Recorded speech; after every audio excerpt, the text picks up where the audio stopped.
Equity shares with differential rights, विभेदक अधिकारों के साथ समता अंश।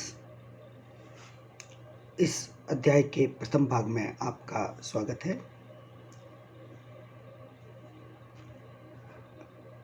प्रत्येक बार की तरह हमें पाठ्यक्रम पर नज़र डाल देनी चाहिए।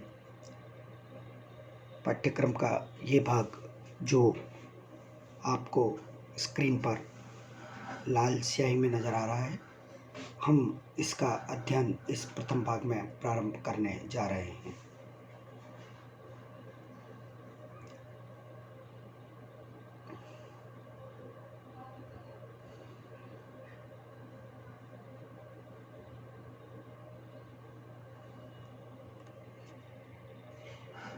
इंट्रोडक्शन, परिचय। Section 43 companies amendment act 2013 allows companies to issue equity shares with differential rights as to dividend, voting or otherwise in accordance with such rules as may be prescribed। Company संशोधन अधिनियम 2013 की धारा 43 कंपनियों के समता अंशों को लाभांश के रूप में विभेदक अधिकार, मतदान और अन्य के साथ पेश करने की अनुमति देता है, जो इन नियमों के अनुसार निर्धारित किए गए हैं। As we know that share capital is of two types, equity and preference। जैसा कि हम जानते हैं, अंश पूंजी दो प्रकार की होती है, समता अंश पूंजी और अधिमान अंश पूंजी। Preference share capital with reference to any company limited by shares means that part of the issued share capital of the company which carries or would carry a preferential right with respect to। अंशों द्वारा सीमित किसी भी company के संदर्भ में अधिमान अंश पूंजी से आशय है कि कंपनी द्वारा जारी अंश पूंजी का वह हिस्सा जो इस संबंध में प्राथमिकता का अधिकार प्रदान करती है, जो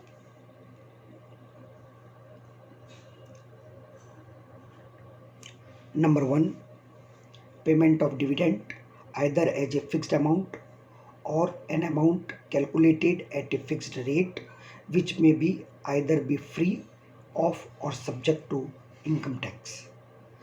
लाभांश का भुगतान एक निश्चित राशि या किसी निश्चित दर पर गणना की गई राशि के रूप में, जो या तो आयकर से मुक्त हो या आयकर के अधीन हो। Second, repayment in the case of a winding up और repayment of capital of the amount of the share capital paid up or deemed to have been paid up, whether or not there is a preferential right to the payment of any fixed premium or premium on any fixed scale specified in the memorandum or articles of the company। पुनर्भुगतान अंश पूंजी की राशि का पूंजीकरण या पुनर्भुगतान के मामले में भुगतान किया जाता है या माना जाता है, चाहे किसी भी निश्चित प्रीमियम या प्रीमियम का भुगतान करने का प्राथमिक अधिकार हो किसी भी निश्चित पैमाने पर, जो कि कंपनी के ज्ञापन या लेखे में निर्दिष्ट है।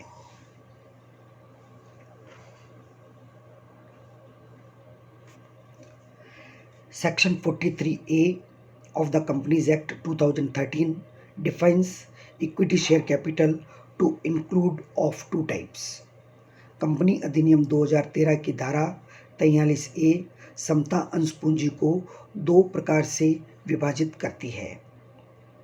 Number 1 with voting rights, number 1 मतदान अधिकारों के साथ, number 2 with differential rights as to dividend, voting और otherwise in accordance with such rules as may be prescribed.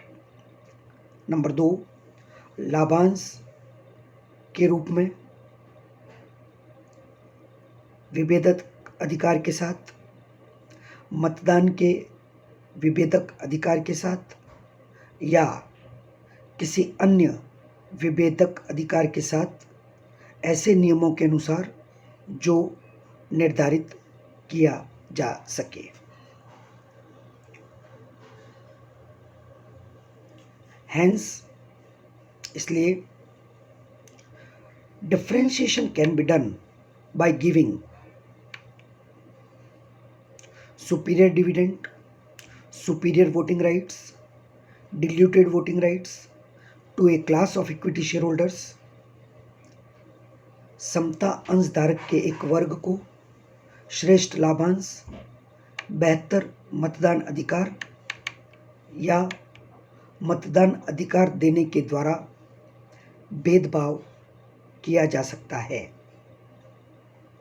A residual category otherwise has also been created to give enough leeway to the management in structuring shareholder agreements with desired divisions of managerial control interest and financial interest।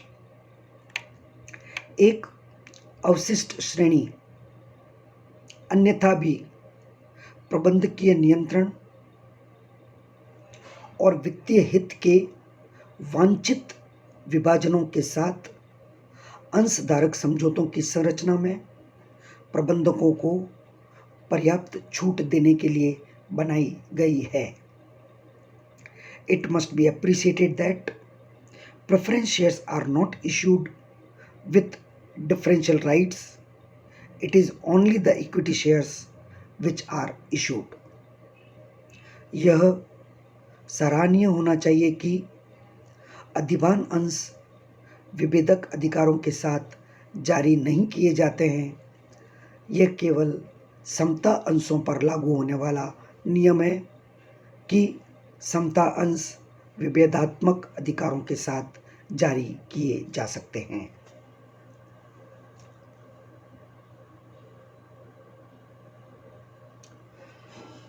Thus, new issue of share capital shall be only two kinds as depicted in the following chart। इस प्रकार जारी की गई नई अंश पूंजी केवल दो प्रकार की होगी जैसा कि नीचे दिए गए चार्ट में दर्शाई गई है।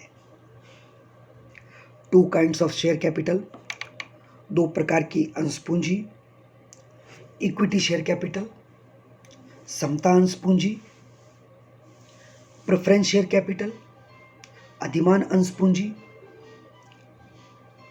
इक्विटी शेयर कैपिटल को पुनः दो भागों में विभाजित किया जाता है। Equity capital is again categorised into two parts with voting rights, मतदान अधिकारों के साथ, with differential rights as to dividend, voting or otherwise in accordance with such rules and subject to such conditions as may be prescribed। विभेदात्मक अधिकारों के साथ जो लाभांश, मतदान या अन्यथा ऐसे नियमों के अनुसार हो या ऐसी शर्तों के साथ हो जो कि निर्धारित किए जा सकें। यहाँ पर विथ वोटिंग राइट्स का अर्थ है मतदान अधिकारों के साथ जो समतांश जारी किए जाते हैं उन सभी समतांशों के सभी अधिकार, चाहे वो मतदान से संबंधित हो, चाहे वो लाभांश से संबंधित हो या अन्य किसी मामले से संबंधित, सभी अधिकार बराबर होंगे। जबकि जो दूसरी श्रेणी के समतांश होंगे उनमें मतदान के अधिकार, लाभांश प्राप्ति के अधिकार या अन्य कोई भी अधिकार वो अलग अलग हो सकते हैं। इन सभी बिंदुओं के बारे में हम विस्तार से चर्चा करेंगे अगले व्याख्यान में। धन्यवाद।